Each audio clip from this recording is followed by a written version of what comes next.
புதுசா ஒரு கடையில பஜ்ஜி சாப்பிட்டேன். ரொம்ப நல்லா இருந்துச்சு. அதான் வாங்கிட்டு வந்தேன். சூப்பரா இருக்கு, சாப்பிடுங்க. அப்புறம் அபி, அதிசயமா எனக்கு ஃபோன் பண்ணி சர்ப்ரைஸான ஒரு விஷயம் சொல்லணும்னு சொன்னீங்க. என்னாச்சு அபி? அதுவும் ஆகாஷம் மறந்துட்டு வேற ஒருத்தரை கல்யாணம் பண்ணிக்க சம்மதிச்சிட்டாங்களா? இல்ல சார், அனுவுக்கு கல்யாணமே நடந்து முடிஞ்சிருச்சு.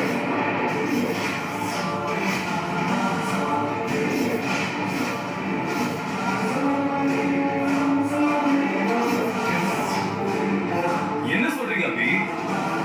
அனுக்கு கல்யாணம் நடந்துருச்சா? ஆமா சார்.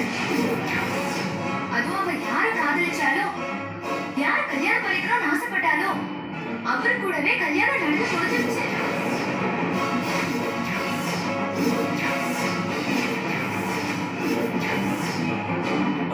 அது எப்படி அபி?